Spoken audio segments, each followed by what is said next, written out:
Vou começar com uma introduçãozinha, porque eu é que quis organizar esta conversa sobre justiça intergeracional aqui na plataforma com este espetacular painel de convidados, porque acho que é um tema que não tem muita discussão em Portugal.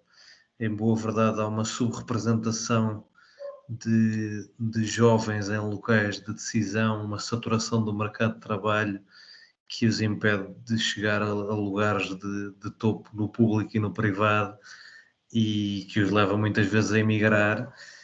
E isto tem sido um tema de campanha política em Portugal, mas um tema de campanha política que depois não tem uma discussão concreta sobre como é que isto podia ser diferente, para além de fiscalidade e pouco mais. Não falamos do que é que podíamos fazer para equilibrar mais a balança entre gerações, para além de dizer se os jovens pagassem menos impostos ficavam, ou se tivessem uma casa ficavam. E parece-me que o problema é um bocadinho mais profundo do que isso e passa por não termos políticas públicas pensadas para os jovens e com os jovens. São políticas públicas pensadas imaginando o que é que os jovens poderiam querer da política sem eles participarem diretamente no fenómeno. E esta foi uma preocupação que eu discuti já com a Cat Tully já algumas vezes, que tem tentado trazer este tema para a agenda em todos os países do mundo em que consegue, Portugal incluído, com a School of International Futures, que eu acho um projeto interessantíssimo, com já um guia, no fundo, de como é que podemos incluir o futuro nas discussões do presente, que é uma coisa que falta à nossa discussão. O médio e o longo prazo a discussão política fica sempre no imediato, e é normal nos países com poucos recursos também, mas há países com menos recursos a alinharem mais nesta discussão do que Portugal, portanto não é desculpa. E também já tinha falado disto com o Miguel, que também foi um dos impulsionadores de uma coisa que ganhou, de uma iniciativa que ganhou bastante força nas últimas semanas, do coletivo Matéria, de que eu sou subscritor também, full disclosure, e que é uma iniciativa que procurou, na medida do possível, dizer: nós estamos aqui, esta geração está aqui e tem coisas para dizer e quer participar. Portanto, a partir daqui e da discussão, que o Miguel gosta que se brinque com isto, da educação e de ele ser um especialista da área da educação, podemos ter um ponto de partida interessante. A Adriana, que está aqui com dificuldades técnicas e que vai entrar também, já cá está, espetacular. Já cá estou. Olá. Traz-nos também uma perspectiva de quem organizou movimentos de sociedade civil de participação política dos jovens. É mais nova que eu, o que para mim é raro em painéis, ter a companhia de pessoas ainda mais novas do que eu, e tem um interesse genuíno por esta capacidade dos jovens se poderem ouvir na política, se poderem organizar para serem uma voz ativa na política e não só observadores pouco participantes. Portanto, e tendo achado que a Adriana era a pessoa ideal para começar aqui o nosso projeto na plataforma de um Conselho do Futuro, um grupo de jovens que possa passar à prática e propor coisas construídas por jovens, propor propostas de políticas públicas construídas por jovens aos principais decisores políticos e pô-las na agenda. Vou passar à Adriana e depois ela passará aos nossos, porque pronto, já é mais da casa do que os restantes. O Miguel também, em princípio, teremos a sorte de contar com ele também, mas vamos por partes e, portanto, Adriana, força, podes tomar conta a partir daqui. E obrigado a todos por terem vindo. Já sabem que no fim gostávamos que fizessem perguntas, porque isto tem mais graça se for participado. Até já. Olá a todos, obrigada João pela introdução e peço desculpa dos meus problemas aqui iniciais de entrar, mas embora tenha 24 anos, sou muito analógica e estas questões digitais estão a ser um bocadinho complicadas. Mas gostava primeiro de me apresentar. O meu nome é Adriana Cardoso, tenho 24 anos e para além de ser mestre em Ciências Farmacêuticas, faço políticas públicas no Infarmed, na área de política do medicamento, e sou cofundadora da Próxima Geração, que é a primeira academia não partidária de formação política. Fez todo o sentido para mim juntar-me ao Conselho do Futuro, porque tenho esta ideia muito peregrina de que jovens não devem estar numa salinha a falar de juventude e que deviam, nas suas especialidades e naquilo que são os seus expertise, apresentar propostas claras de como melhorar a nossa vida em sociedade. E não existe pessoa que eu possa referenciar nesta matéria, sendo jovem, que não seja o Miguel Herdade. E nesta perspectiva, e também para dar o mote da intergeracionalidade, mas como podem olhar para ela, que tem tudo a jovialidade possível e imaginária à Cat, temos muito gosto que esteja aqui connosco hoje. E iria primeiro que tudo passar a cada um deles, e a começar primeiro pelo Miguel, se nos podiam fazer uma apresentação muito breve deles e dos seus percursos. Ok, começo eu então, está bem. Olha, obrigado ao João, à Adriana e à Cat, claro, por estarmos aqui neste bocadinho nesta conversa, que é um tema importante, mas como o João disse, muito pouco falado. O que é que querem saber sobre mim? Eu trabalho muito em educação, em desigualdades na educação, e também em integração social e coesão social, ou seja, como é que as pessoas de diferentes contextos sociais podem passar tempo juntas, de formas felizes e de forma a construir sociedades que funcionem, mesmo com pessoas que venham de caminhos diferentes da vida. Vivo em Londres, onde sou diretor associado no Ambition Institute, que é a maior organização de desenvolvimento de professores em Inglaterra. Trabalhamos com uma em cada 3 escolas públicas inglesas e com 50 mil professores, o que dá para aí 5 milhões de crianças, ou assim, uma coisa lá próxima. E a minha carreira foi toda feita a gerir ONGs e projetos nestas duas áreas de educação e integração social, em Portugal e em Espanha, e nos últimos 6 anos em Inglaterra. E basicamente é isso que eu faço, e são esses os meus 2 maiores interesses. E pronto, acho que sou eu, in a nutshell. Passava então para a Cat, que podia fazer uma breve apresentação para os nossos convidados e para as pessoas a conhecerem um bocadinho melhor. Claro, com certeza, muito prazer, sou a Catarina e vou passar para inglês, se não te importa, porque o português familiar, it's okay, but professionally I need the English. Yeah, totally fine, of course. Yeah, this is good, okay, fabulous. So I run the School of International Futures. My mum is Portuguese, my father is English-Irish, and I work helping people use structured thinking about the future to create change today. So what that is about building a more sustainable and fair world for current and next generations. It's called an area called Strategic Foresight. I used to work in Tony Blair's strategy unit and also Procter & Gamble and Christian Aid before that, but I've been running an organization that works in the UN, in Mozambique, in Angola, but also with the OECD, looking at how in governments and with citizens and with political leaders, we can start moving to a system that considers the long term and intergenerational fairness in what we do. And in particular, I'd like to talk perhaps later on about some work that we did with Gulbenkian, talking about a national dialogue, intergenerational fairness assessment, and what kind of institutions like a Council of the Future might be really good for helping that long-term perspective in Portuguese politics. Of course, thank you so much, Kat, for that brief introduction, but I think we are all very aware of your work. That's a very new area. It's very unspoken of in Portugal, so it's very nice for us to understand it. I would start off. If I can, I will speak in Portuguese to make the introductions of the themes, and then you can speak in English if you prefer. Então, eu iria começar por um mote que a própria Cat acabou de dar, e gostava de trazer aqui à mesa a discussão um dos estudos mais interessantes da Gulbenkian, neste caso o Fórum para o Diálogo Intergeracional, em que avaliou, no ano 2019, todos os discursos, debates, propostas, toda a matéria legislativa na Assembleia da República relativamente a matérias de futuro. E matérias de futuro podem englobar tudo, desde a segurança social, a sustentabilidade ambiental, aquilo que vai ser o nosso sistema de saúde do futuro, a AI, tudo o que é relacionado com matérias de futuro.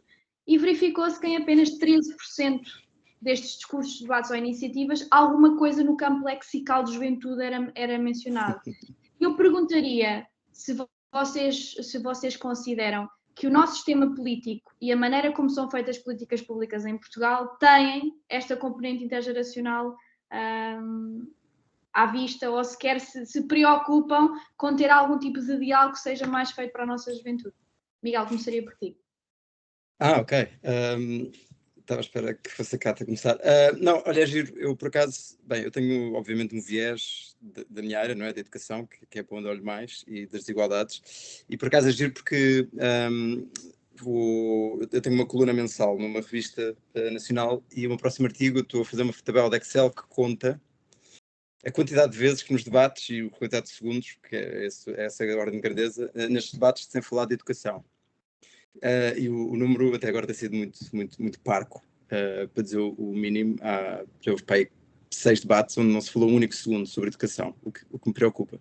Porque, como tu dizias bem, a questão da equidade internacional, quer dizer, podemos olhar para ela de muitas formas, e com certeza que a Kat será ainda mais qualificada que eu para falar sobre isso. Mas para além da questão ambiental e de olhar para o futuro, há essa questão da representatividade, que é muito interessante. Eu acho que tu puseste ao início de uma forma muito feliz, que foi, há imensas caixinhas. Eu tenho 32 anos e portanto sou considerado jovem. Aliás, muitas vezes quando se escreve alguma coisa sobre mim, escreve-se Miguel Herdade, e depois entre parênteses, apesar da sua juventude, conseguiu fazer isto ou aquilo, que é uma coisa um pouco triste, não é? Porque primeiro, uma pessoa aos 32 anos, não tenho certeza que seja assim tão jovem, estou quase a chegar à idade em que morreu Cristo, e portanto, não sei, acho que já podia ter feito mais. Mas, para além disso, acho que a maneira como tu puseste é muito interessante, que é a questão da participação e da visibilidade. Porque normalmente é isso, eu sinto que sou muito posto numa caixinha que vai ali falar coisas num painel de jovens, ou vai ser jovem. Vai e ser jovem, não é? E há uma série de fóruns muito interessantes de qual eu faço parte. Um que é interessante do Sr. Presidente da República, que se chama o Grupo de Reflexão sobre o Futuro de Portugal, e que é isso, é uma caixinha de jovens, todos eles muito bons da sua área, que ajudam o Sr. Presidente a pensar o futuro e a ouvir o que os jovens têm a dizer. Eu acho isso interessante, de certa forma. Mas acho que só vamos ter de facto jovens a pensar o futuro e a dar voz ao futuro, de certa forma, quando tivermos jovens a falar sobre todos os assuntos. Ou seja, quando houver um debate sobre, sei lá, barragens, ou sobre ciência, ou sobre regionalização, em que aí eles tenham certeza que haja jovens no painel. Eu acho que enfim, que é um problema que nós temos muito em todas as áreas. Também só se convida mulheres para falar de mulheres, e só se convida pessoas de etnias diferentes para falar de racismo, e a maneira de combater isto seria exatamente o oposto, que é ter certeza que temos essas pessoas nos outros painéis todos, não é?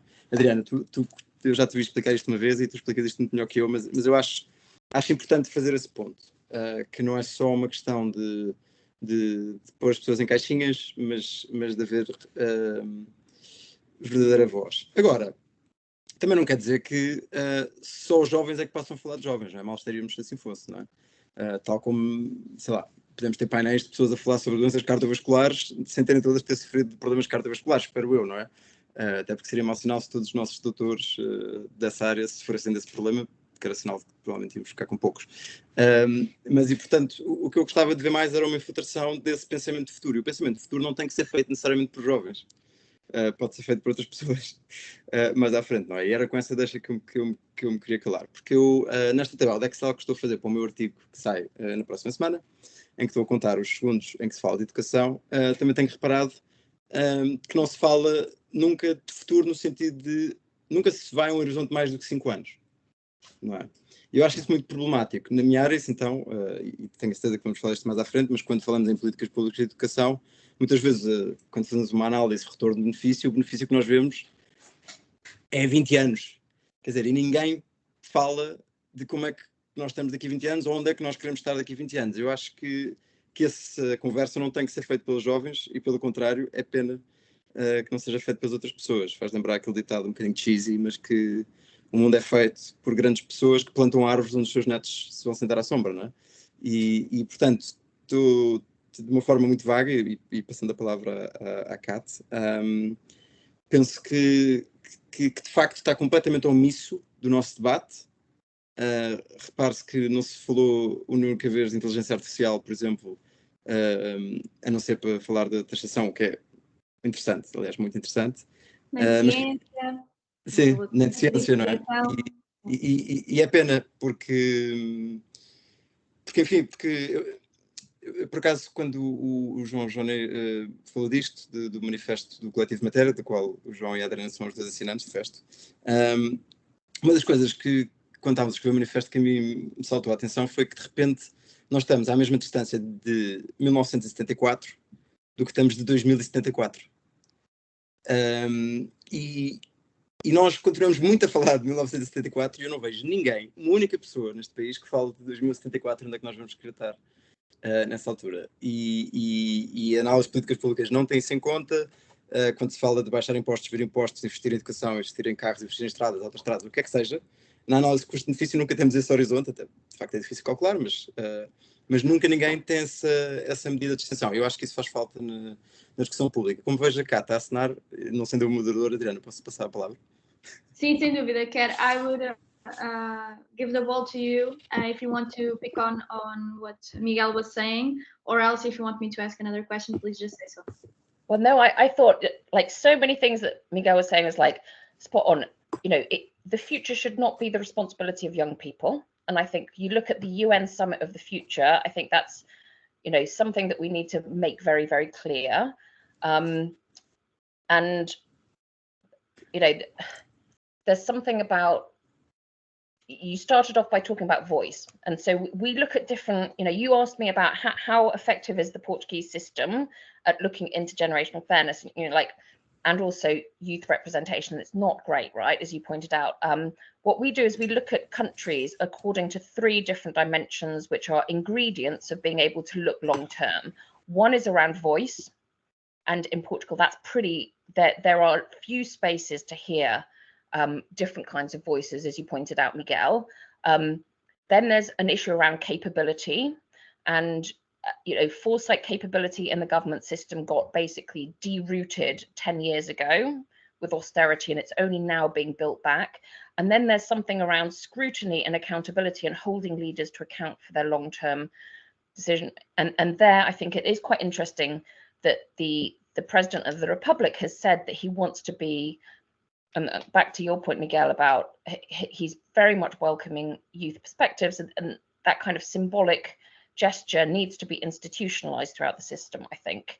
But there is that, you know, having a political leader that says that he wants to be a leader for future citizens, not just current citizens, and to be a champion of intergenerational solidarity, and I think that's a very powerful word, is really, really important. So I both see, I both see, especially with the demographic issues in Portugal, real challenges in Portugal, but I really see that there's huge opportunities and real interest to make quick movements as well, not least because of the 50th anniversary of democracy that's coming up, where, you know, Portugal was the first of the 3rd wave of democratization at a moment when, in 1974, when the world was like, there's a bit of turbulence, what do we do? It was post the 1960s, technology had shaped a lot, and people were like, well, how do we refresh what democracy looks like? And we're effectively at the same kind of crossroads, and, you know, can we refresh what democracy looks like in a way to address the 2 systemic issues at heart? And if I may, apart from, I really am very envious and want to have a cat like that. I'll talk about some of the kind of systemic drivers behind some of this, which is firstly that, you know, up until about 70 years ago, we only had 2.5 generations alive at any one time in human history, right? Over the past 10,000s of years. And suddenly life expectancy has gone up, and suddenly the distribution the politics of distribution within families and across ages is now much, much more important. And it's going to continue as people continue to get older. At the same time, you've got demography, which basically means that, you know, the rules of the game in an aging population like Portugal, it's really difficult. I don't know what the statistics are for Portugal, but in France, they say 60, 60, 60. Over 60-year-olds have got 60% of the assets and have 60% of the voting weight. Okay, so there are some really interesting dynamics being put in place. So when we did some work with Gulbenkian and they commissioned some work, they looked at environmental issues, housing, pensions, finance, and they looked at is there a genuine issue around intergenerational fairness in Portugal? And the answer was yes. And then they talked to politicians and to citizens and they said, do you care about this? Is this important? And they also said yes. And so they also then asked the question, well, why is it that people aren't doing anything about it, right? No. And they said that there were two issues. One is that there is an information and data gap. So when policies are made, people sometimes they look at the long term, and often, Miguel, they don't look beyond 5 years. But you may just about do straight line, you know, projections, but you don't actually identify the fact that actually the long-term consequences of health decisions is actually on employment, or you know, it's the interdependency that is actually really important in this area. Or that if people become unemployed, then there's massive impact on the economy or potentially on security. So it's that kind of issue that's really important. And the other gap is also then the constituency problem, which I think is where we come back to youth. So when policies are being designed, there's nobody to pick up the phone and advocate on behalf of people who aren't able to vote or who aren't yet born. So this issue with democracy that has always existed, which is that we are underrepresenting the interests of a key stakeholder in these decisions, it's moved now in the 2020s and after the pandemic from being a problem to being an existential threat, right? We're now making the wrong decisions. And the big question that we have is, and this is the question about the crossroads that we face, is can we renew our democratic systems and processes and institutions through voice, dialogues, through capability, the way that we do policy, and through institutions and our leaders to actually enable us to make the right kind of decisions. And I think we're at the cusp, and it's amazing that we have the UN Secretary General, Antonio Guterres, who had this experience of the Carnation Revolution to now be basically championing a summit of the future where we can talk about what are the kind of institutions that we need. So he's put forward, we need a special envoy for future generations that is different to the Assistant Secretary General for Youth. We need to scrutinize decisions for how fair are they for current generations, but all ages and future generations. So for example, it's important to make sure that this isn't just about, you know, saying that young people are harmed, because as we know, young people from abroad, from the UK, are moving to Lisbon, and older people are being priced out of their houses, right? So, you know, especially in Portugal, where, you know, how many of the population were not able to read or write in 1974? You know, it's difficult to tell this story of like, oh, it's so much worse now than it is before. It's like, it's nuanced. And I think, you know, if we don't get leadership to talk about intergenerational solidarity and having processes where we can kind of say there are costs ahead in transitioning to a green economy, some people are going to lose jobs. We're going to have to, you know, change our infrastructure, you know, but what's the fair way of acknowledging the costs that people are going to bear, young and old, and bring that to the fore so we can build an intergenerational contract. Now, this is, you know, putting a requirement on how we make policy, how we talk about the decisions that are necessary, you know, we need political stewards and leaders rather than ones that defect to the short term the whole time.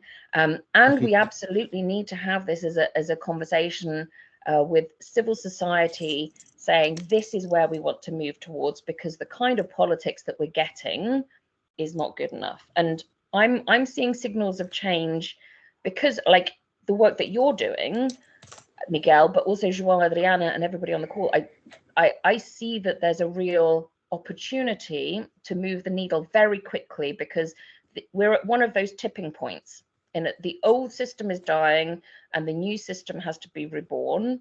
And you know, there are some decades where nothing happens, and then there's some years where decades happen. And I have a feeling that we're entering into the next 2 or 3 years where a lot is going to happen indeed. Okay, just before I pass the time to Miguel, I was just going to follow up on one small thing. That was, you sent us a link, and everyone, if everyone wants to check it out, for an amazing study done by Foundation Gulbenkian.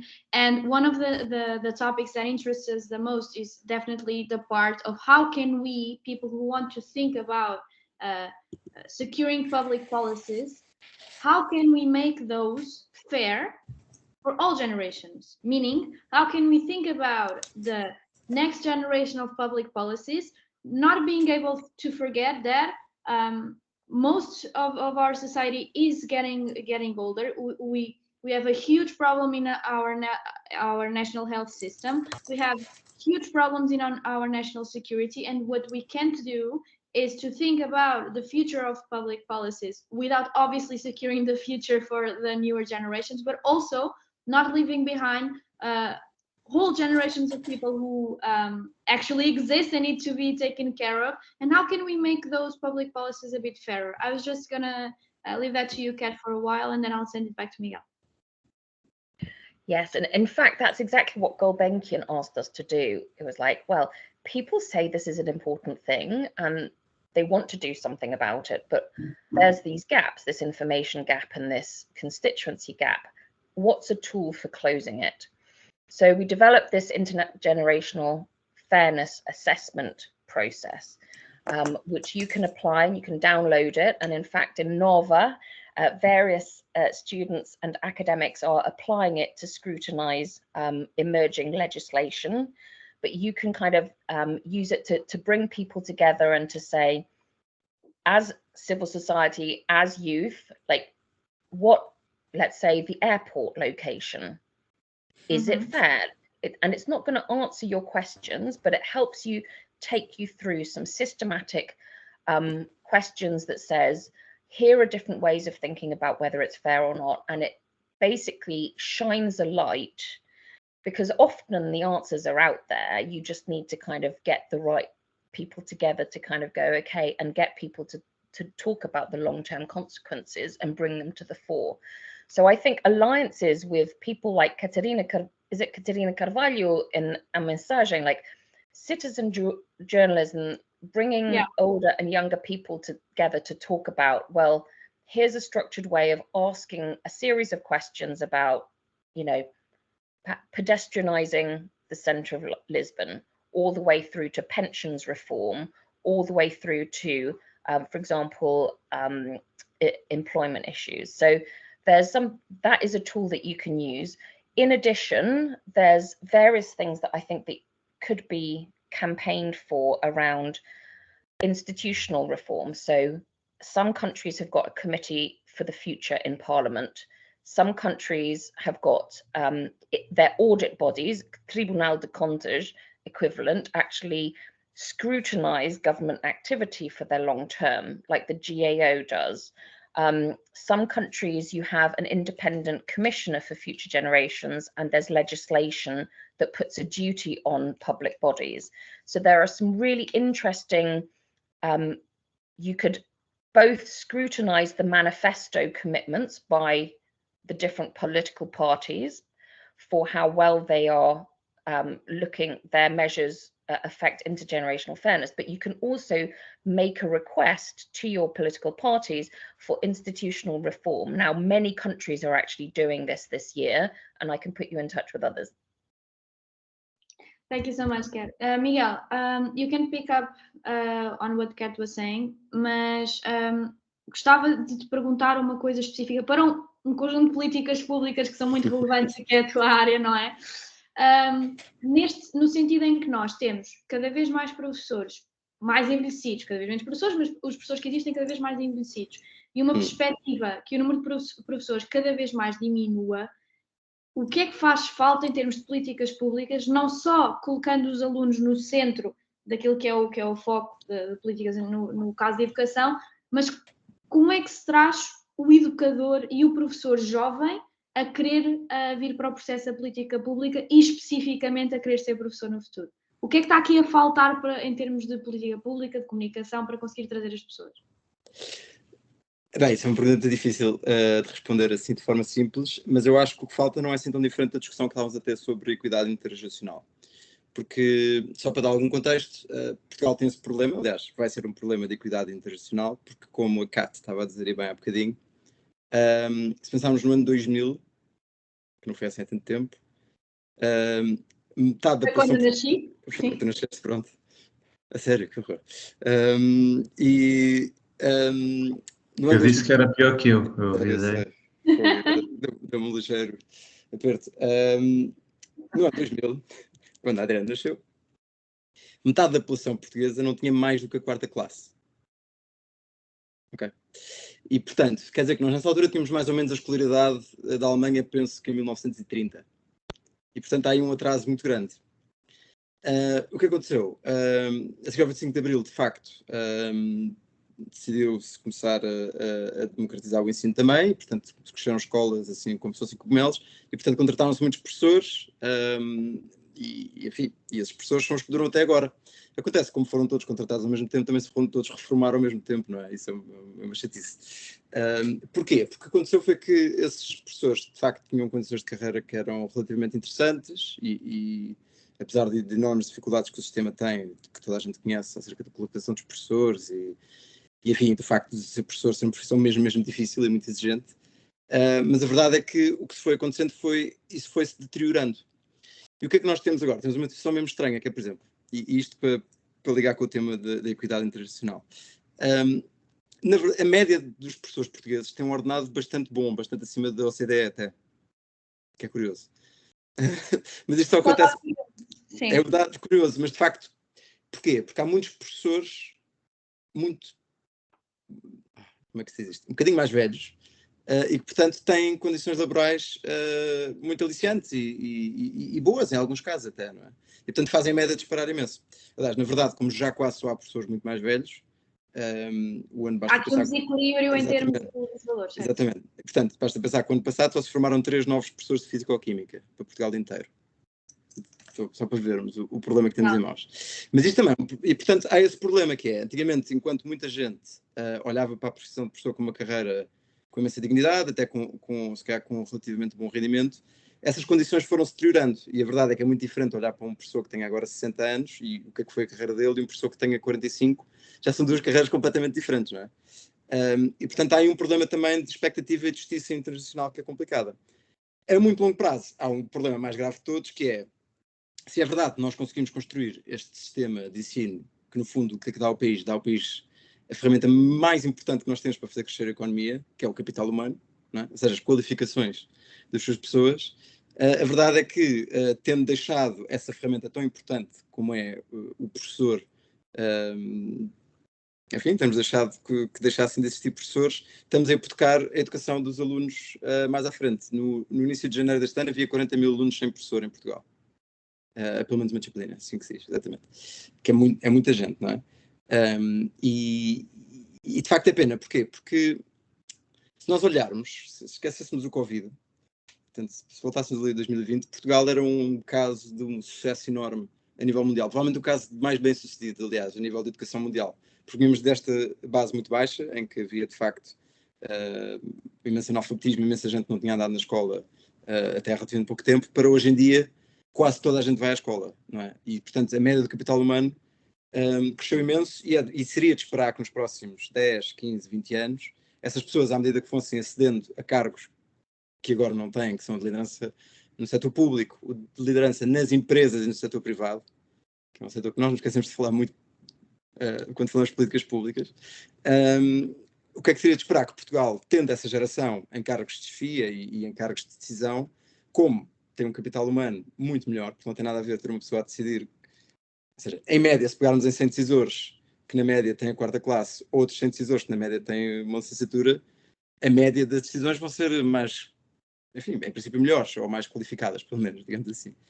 E portanto, falta essa perspectiva internacional no sentido de que conseguimos dar um rumo que agora deixamos a perder, não é para nós. Para nós agora estamos ok, nós já andamos na escola, já tivemos um país até que cresceu relativamente, enfim, é discutível, mas cresceu um bocadinho, digamos assim.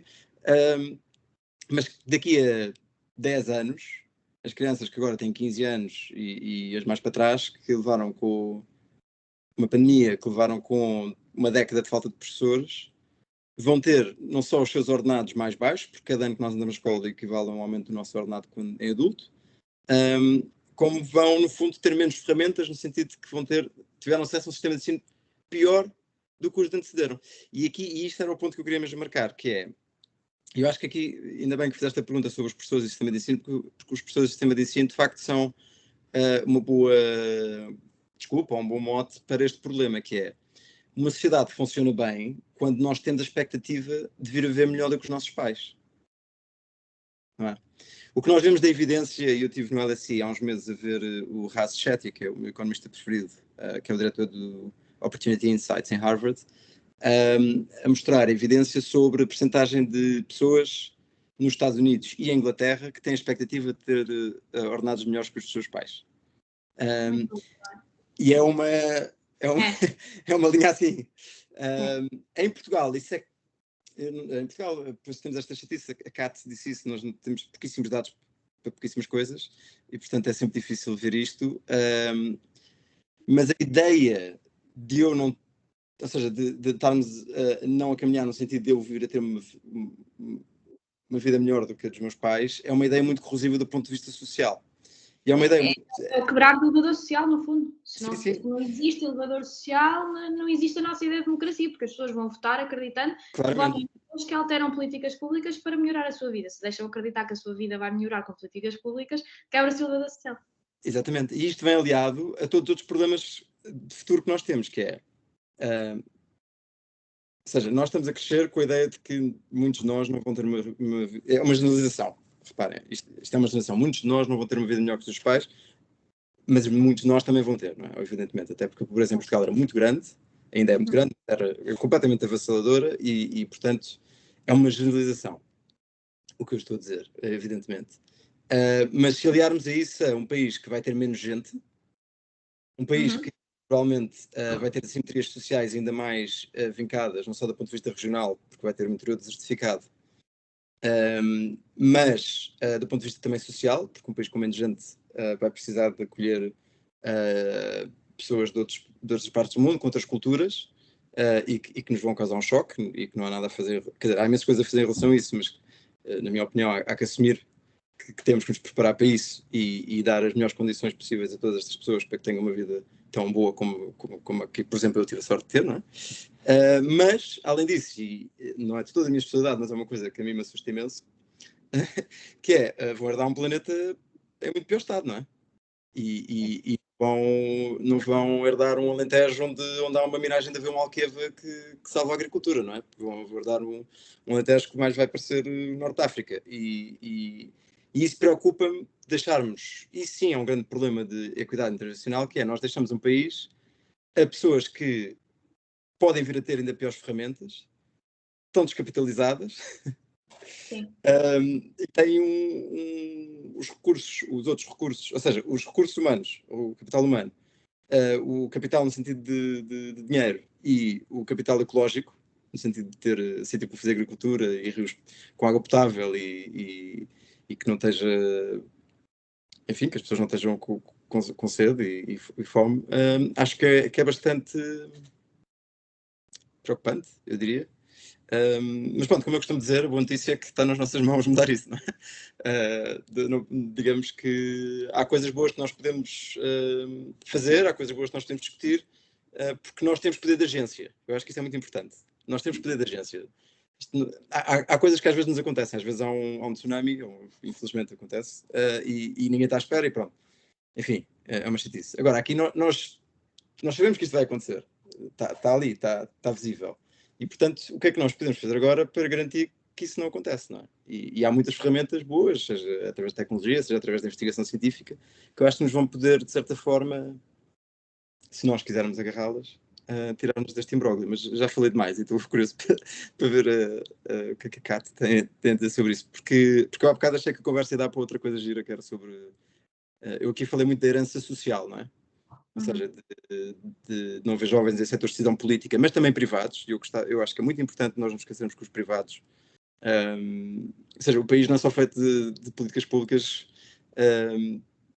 e identidades públicas. O país é sobretudo feito de privados. Nós somos, na maioria, privados, não é? Por assim dizer. Mas há bocadinho achei, e não sei se queremos lá chegar daqui a bocado, que íamos falar também um bocadinho do facto do capital estar muito acumulado em gerações mais velhas. Este ano, de acordo com o UBS, que é o banco suíço que tem o maior número de multibilionários do mundo, é o primeiro ano em que há mais multimilionários, não, é bilionários, que ficaram bilionários pela herança do que pelo seu próprio mérito. Isso é curioso, não é? E, portanto, achei que, não sei se daqui a bocado querem falar um bocadinho sobre a herança nesse sentido, e até talvez de como é que se taxa isto, ou como é que podemos ter um sistema fiscal, por exemplo, através de impostos acessórios, que nos permite que esse capital não fique refém das mesmas de pessoas e das mesmas famílias, e portanto também há aqui um problema de mobilidade social e de intergeneracionalidade da pobreza, que é um termo, um palavrão feio, mas que é uma coisa que é importante e que existe, que é a ideia de que a pobreza de facto se vai transmitindo por gerações e que era uma coisa importante quebrar. Mas pronto, eu calmo um bocadinho. Não, está ótimo e muito obrigada. Essa questão é fabulosa e também tem a ver com outra questão que eu tenho, mas deixa que pegar se quiser e depois tu, Miguel, quando voltares a ler a palavra, que é este conceito de as nossas próprias finanças públicas deviam ter uma perspectiva intergeracional, no sentido em que aquilo que está a ser gasto neste momento está a impedir que a minha geração e gerações futuras consigam ter políticas públicas feitas com algum tipo de liquidez, porque toda a dívida que está a ser acumulada e que não está a ser devidamente tratada neste momento coloca em causa a nossa capacidade de desenvolver políticas públicas no futuro.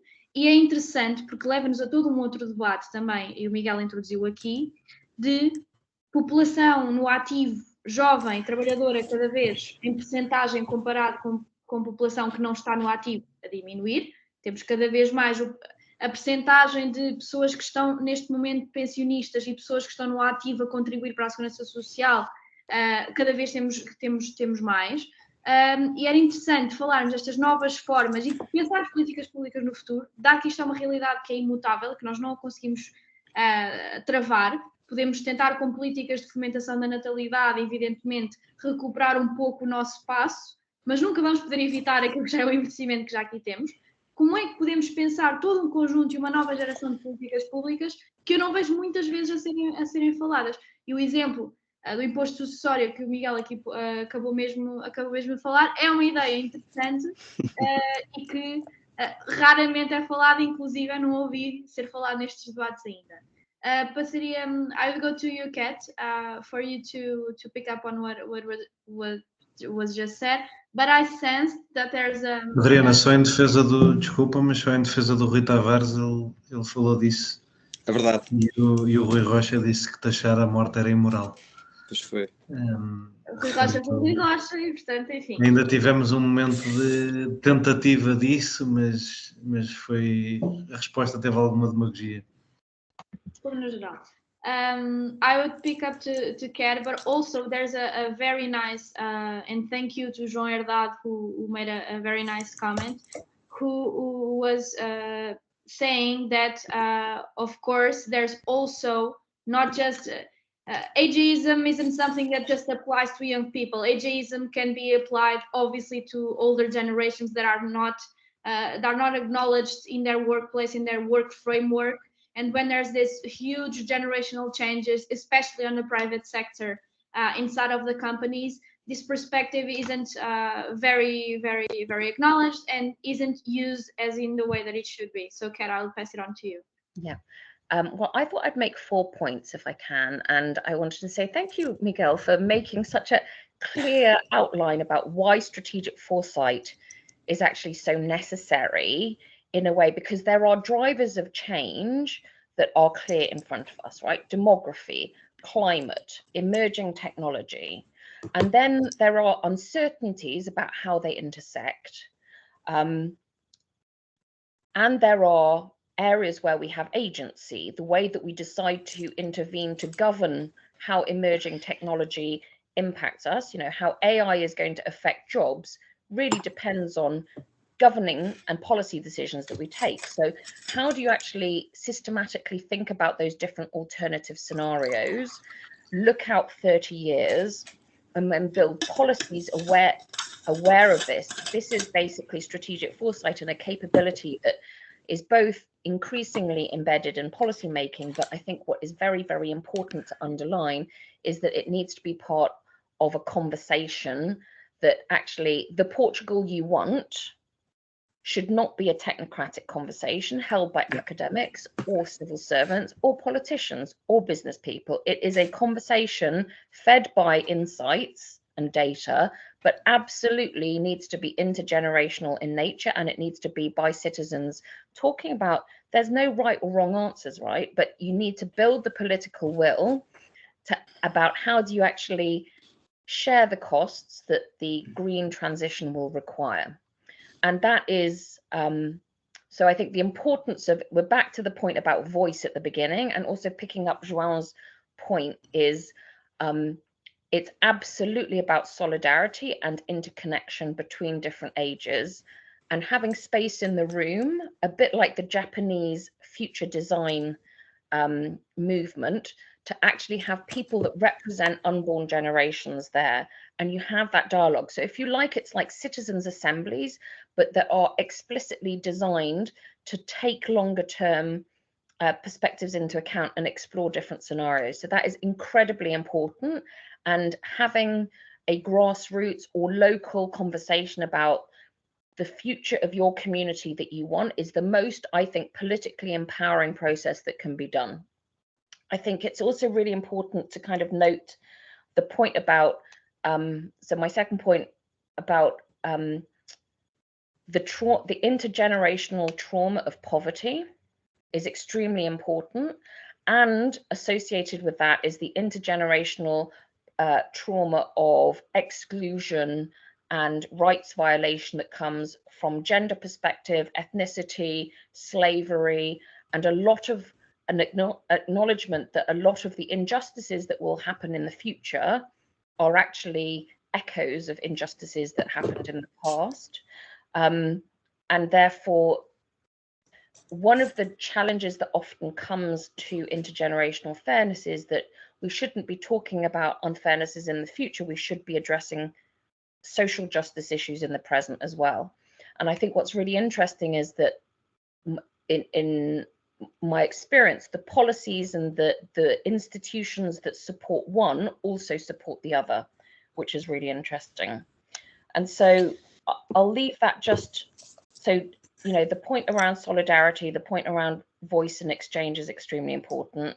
But, when we're talking about the future of the state, we tend to kind of think about, oh, climate change is going to be bad. Oh, look at demography, the pensions costs are going to go up. We're not even really talking about the fact that AI is potentially going to mean that our taxation revenues are going to fall through the floor. And so the whole business model of the state within 10 years could be totally turned upside down.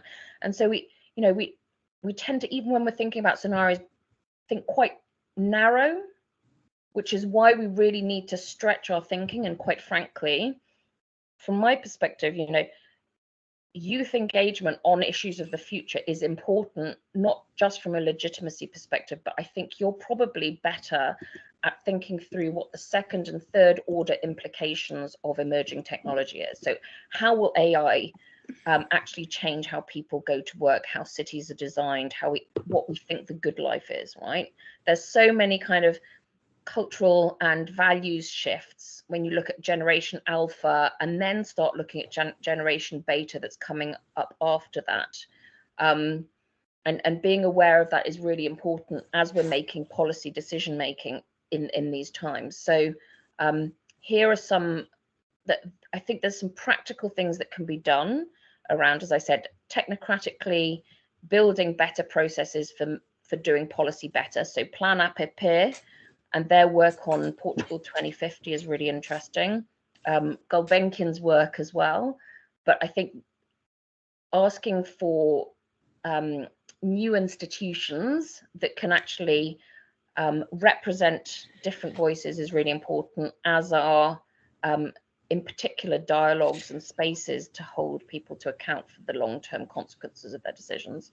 Kath, do you mind if I join in? Because just trying to, because you said something that really put forward the nerdy bit of me and the policy nerd.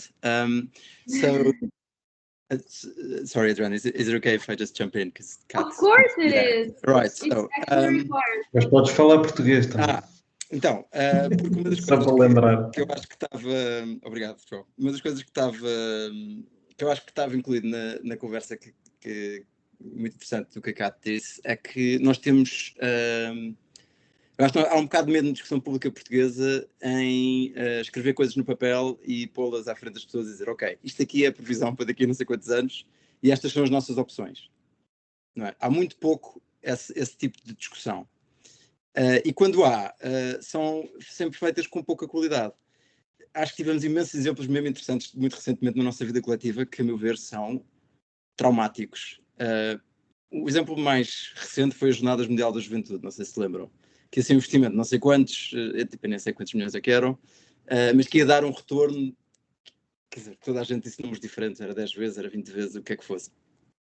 Depois vai saber, não sei se alguém teve acesso ao relatório de Return on Investment das Jornadas Mundiais da Juventude. Eu tive. e não é nada disso que lá diz. E eu acho muito interessante, porque há muitas discussões da nossa vida pública, se pensarmos, por exemplo, na TAP, no investimento que foi feito na TAP, não é? Quer dizer, eu não vi nada sério a dizer, ok, vamos investir, já não sei quanto dinheiro é que foi, Adriana, ajuda, 3,2 mil milhões? 3,2 mil milhões de euros. Pronto, é muito dinheiro. Eu lembro-me porque foi, eu lembro-me disto, porque eu lembro-me eu fiz parte de uma equipa que pensou quanto dinheiro é que era preciso investir para recuperar as aprendizagens dos alunos durante o fecho das escolas, durante a pandemia. E, portanto, fizemos uma coisa a 100 anos, com retornos a 100 anos. E porquê? Porque o que a OCDE nos dizia era que ter fechado as escolas durante a pandemia custava ao país 1 ano de PIB a 100 anos.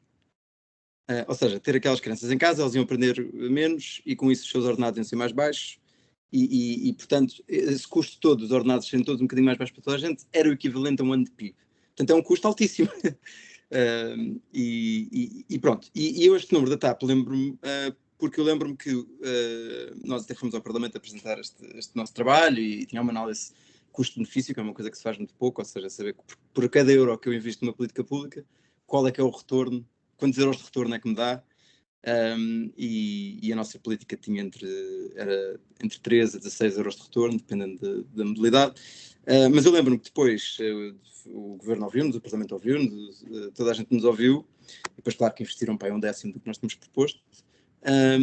Mas eu lembro-me que o dinheiro que se gastou na TAP durante aquele período foi quase 9 vezes superior ao dinheiro que se investiu para recuperar a educação. O que eu acho que é muito interessante, porque isto só para ir ao ponto da Kat, que é a política é feita de escolhas e nós temos recursos finitos, não é? E portanto faz muita confusão que nós não tenhamos esta discussão na sociedade. E eu aqui quando digo na sociedade não é só os políticos e não é só os deputados e não é só os institutos públicos. É a sociedade civil, é os comentadores políticos, é as empresas, é os think tanks como este, que deviam ser ainda mais importantes do que são. São as fundações e associações de entidade civil, os sindicatos, etc. Era bom que houvesse uma maior discussão e mais qualidade do escrutínio das ideias e dos investimentos de dinheiro público, não era? Eu acho que era vencedor. E era vencedor nós pensarmos, e não vi ninguém ter esta discussão, de ok, qual é o retorno que nos dá o dinheiro da TAP? A TAP, que horror, a TAP é fácil de debater, não é? Porque é um investimento tão estúpido que enfim, que é fácil de debater. Mas há escolhas, há outras escolhas que nós fazemos E vê-se muito pouco a pensar no custo de oportunidade das escolhas, uma em detrimento da outra, não é? O facto de eu agora, sei lá, gastar dinheiro para investir. Adriana, ajuda-me em coisas estúpidas que se tenham feito recentemente. Privatizar a EFASEC, por exemplo. Pronto, privatizar a EFASEC, etc. Esse dinheiro tem um custo de oportunidade, não é? E é um custo de oportunidade de ter sido gasto, por exemplo, em educação. E quando nós investimos em educação, sabemos que estamos a poupar mais à frente em muitas outras coisas. Sabemos que níveis de educação mais altos levam-nos a ter menos problemas de saúde e, portanto, ter poupanças nos serviços nacionais de saúde. Sabemos que fazem crescer o PIB, sabemos que sei lá, as pessoas com mais educação têm menos probabilidade de ter gravidez precoce, têm menos probabilidade de fumar, têm menos probabilidade, ou seja, há imensas. E essa análise política pública a longo prazo, eu acho que está muito fora do nosso ADN em Portugal no momento e era bom mudar, não era? Digo eu, mas pronto, já interrompi demasiado. No, it's all good. I would put on to Kat for final remarks and then back to Miguel if he has any. For us to go to the public questions if we have any. So sure, Kat, go ahead.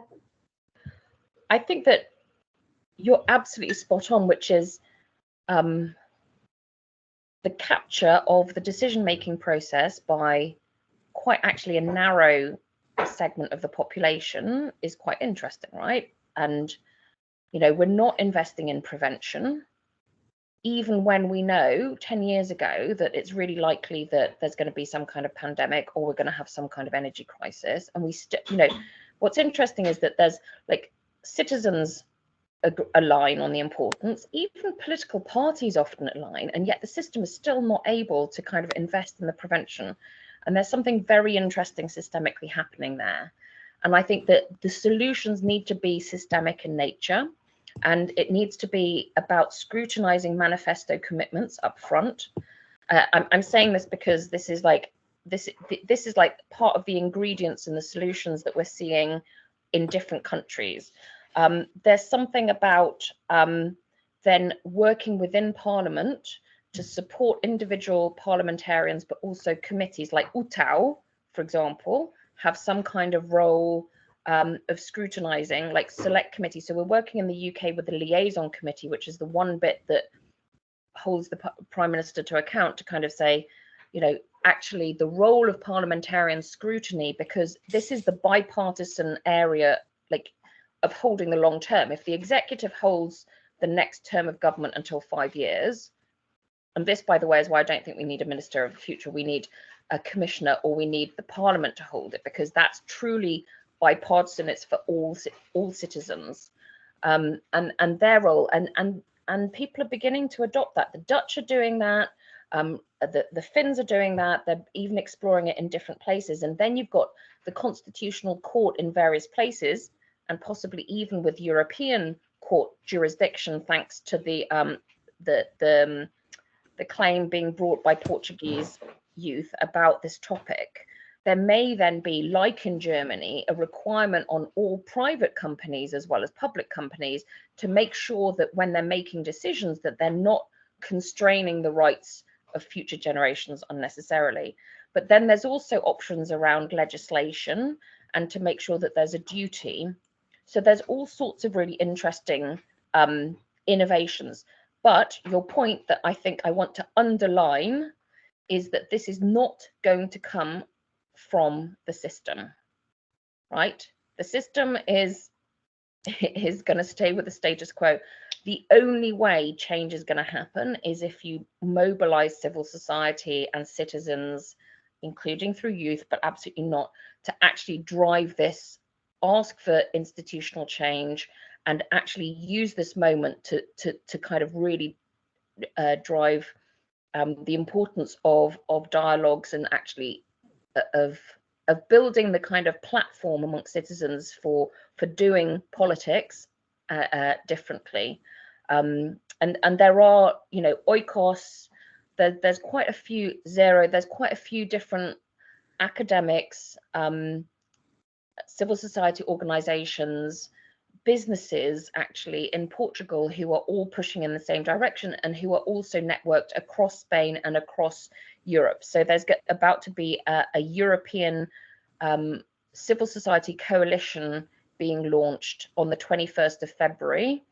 That also could be quite an opportunity to come behind and move this. But I do think that the energy to drive the change that we need to see in our political systems is not going to come from within. It's going to have to come from without. Thank you, Kat, for your last remarks. I will send it to Miguel. Miguel, por favor, os teus comentários finais, antes de irmos para as perguntas. Comentários finais. Pois, eu acho que, de facto, temos aqui um equilíbrio difícil, não é? Enquanto país. Há uma parte por exemplo, o equilíbrio entre jovens e idosos é muito interessante, porque em 2001, penso eu, se não estou em erro, para cada 100 jovens havia 100 idosos. E nós agora, para cada 100 jovens, temos 180 e tal idosos, não é?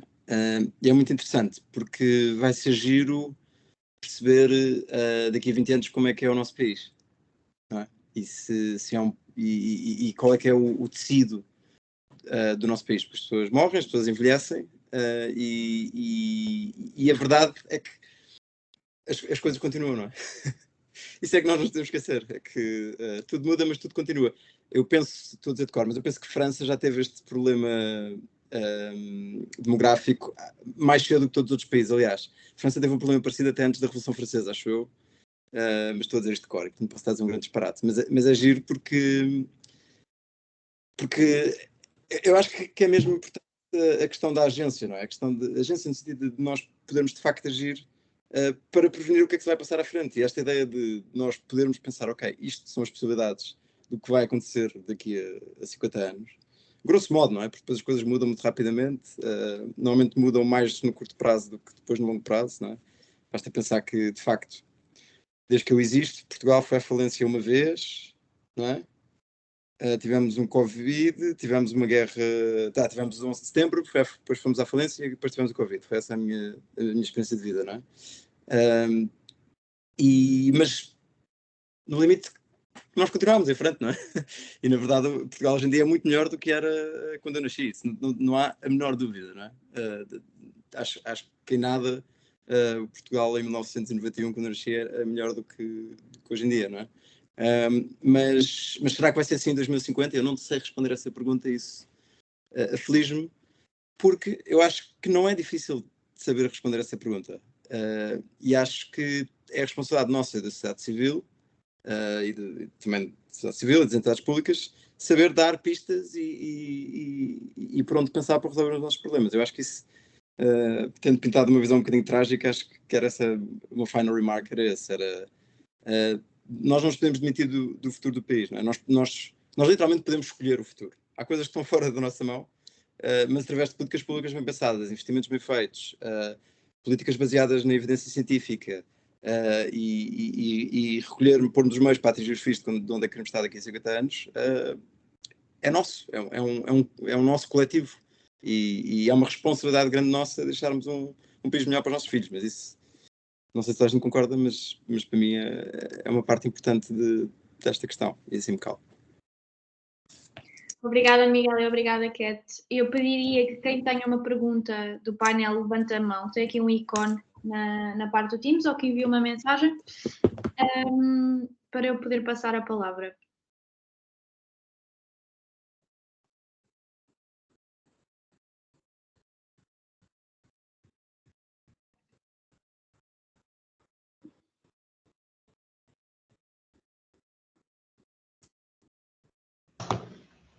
Eu estou a ir para casa.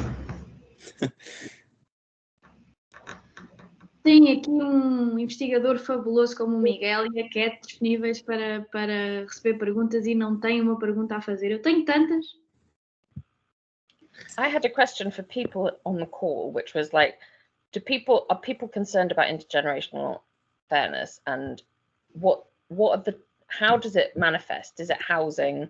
Is it climate? Is it education? What is it is it paying back education debts? What are people most worried about on this issue politically? How does it manifest?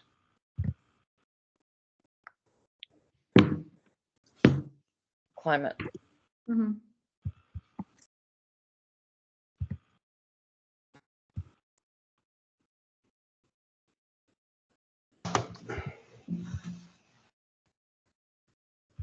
Mariana, queres fazer alguma das tuas perguntas?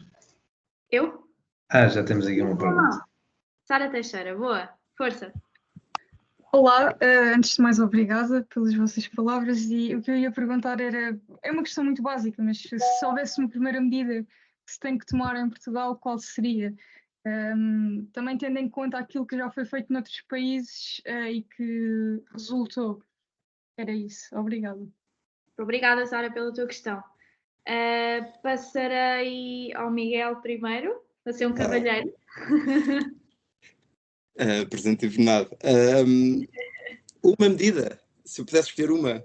Já sei que vais cuidar da educação, portanto, força, vai. Olha, mais ou menos, não vou. Não vou. A minha política. Vou responder de outra forma. A minha política pública preferida que eu vi recentemente sendo implementada foi feita nos Estados Unidos. Sara, espero que seja uma boa resposta. Porque, e tem a ver com a educação, mas tem a ver com o passo anterior, que é, eles nos Estados Unidos fizeram um piloto muito giro, que foi simplesmente dar dinheiro às mães quando elas estão grávidas. E então, isto porquê? O maior determinante da nossa capacidade de ter boas notas na escola é a quantidade de dinheiro que os nossos pais têm e logo a seguir a escolaridade e a quantidade de dinheiro que a nossa mãe tem. E então eles fizeram uma coisa muito interessante, que foi, eles deram cheques mensais a umas mães e a outras mães não deram cheques, e depois foram comparar o desenvolvimento do cérebro dos bebés delas ao fim de 52 semanas.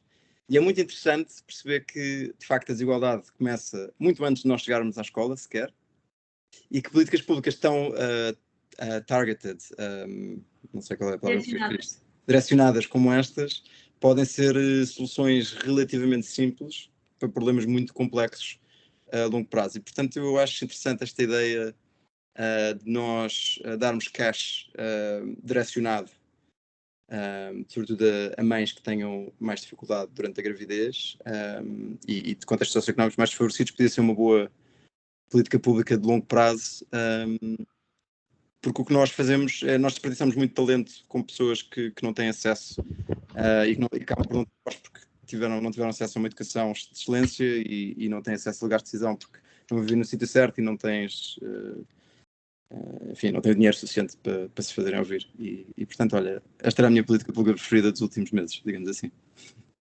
Kat, I would pass it on to you. I don't know if you understood the question. Do you want me to repeat it in English?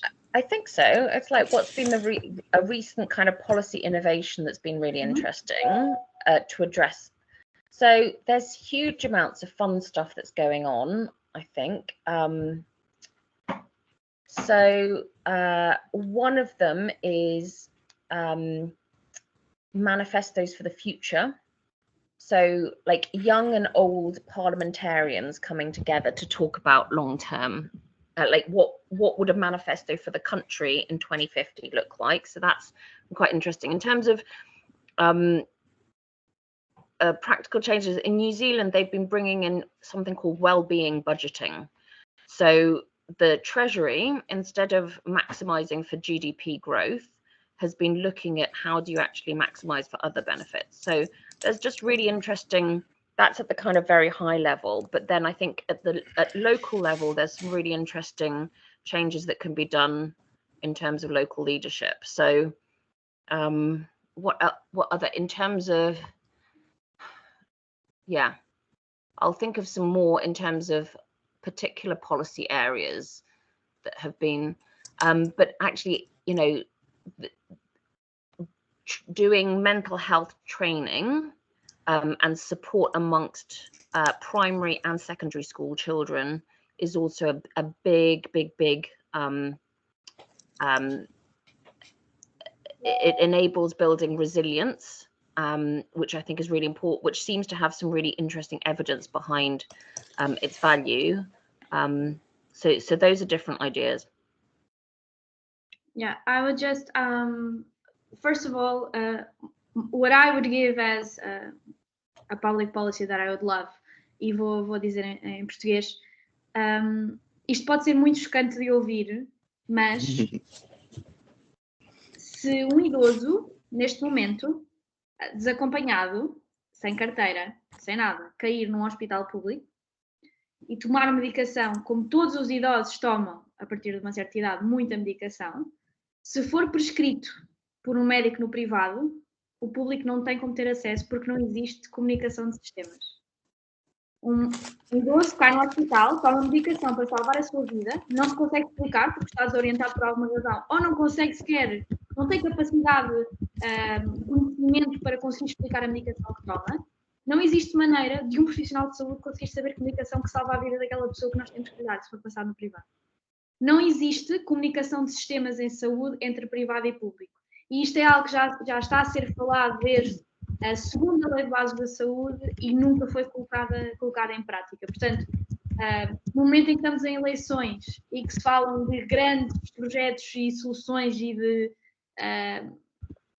basicamente, planificar a nossa economia de uma maneira completamente diferente, uma coisa tão simples e tão básica que podia salvar vidas, efetivamente, não é por e simplesmente feita. E queria responder só aqui a este comentário que vi, muito pertinente da parte do Francisco Lemos Araújo, agradeço desde já.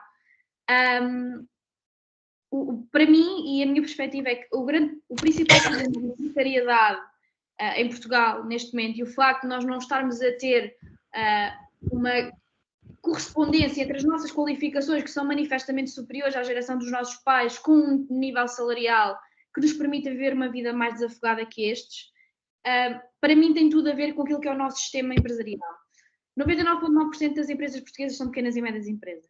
30% dos gestores dessas mesmas empresas estão menos qualificados do que os jovens que entram nelas. E, portanto, quando uma grande porcentagem das pequenas e médias empresas, que são a base do nosso tecido empresarial, não conseguem pagar fora do seu organograma familiar um salário médio, eu diria que a precariedade e os salários baixos em Portugal são uma fatalidade tão grande como o destino. E eu acho que era muito importante que não se pensasse na questão dos baixos salários apenas nesta perspectiva de mercado laboral, porque nós podemos fazer toda a legislação que exista e que seja o mais rígida possível. Se nós tivermos o tecido empresarial que nós temos neste momento, não há nada que nós possamos fazer em termos legislativos para mudar, porque a única coisa que vai trazer melhores salários são empresas e um tecido empresarial privado forte, com capacidade de financiamento e com liquidez no fundo, que sabemos também é um problema das nossas empresas, que é não terem uma capitalização, a capacidade de se capitalizarem em poucos meses, como outras empresas teriam. Cat, força. Yeah, I just wanted to kind of come in with another idea that came after picking up on Miguel's point around diversity, which I think is a simple one and yet very, very powerful, and also something that I'm really seeing happen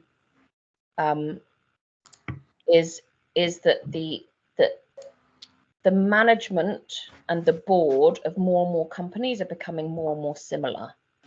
That the diversity in age, in background, is actually reducing, and I think that leads to a real kind of groupthink mentality. And so the one measure that we've seen really helps drive very powerful quality thinking is diversity on the board. And I don't mean gender diversity, I mean absolutely age diversity, educational background diversity, and that's also in terms of leadership of public bodies as well as private sector bodies. Anyway. Miguel, please.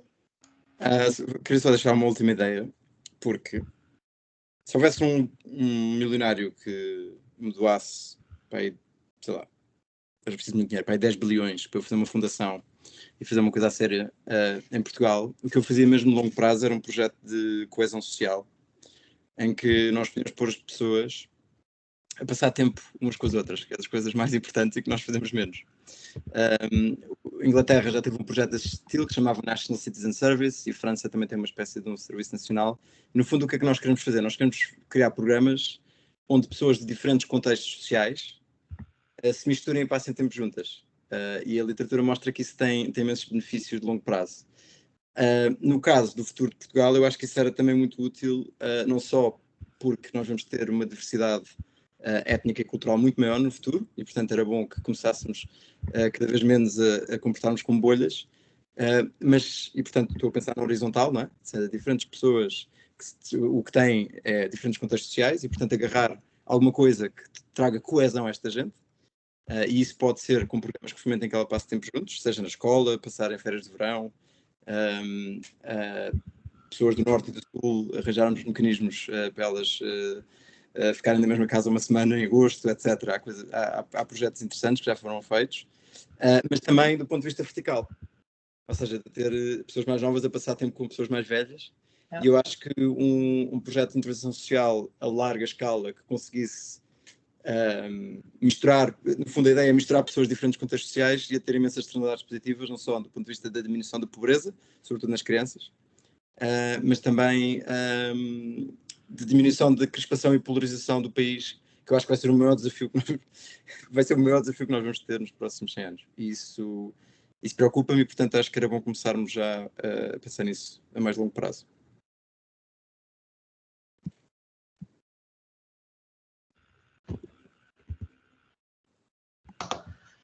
Bem, acho que é tudo.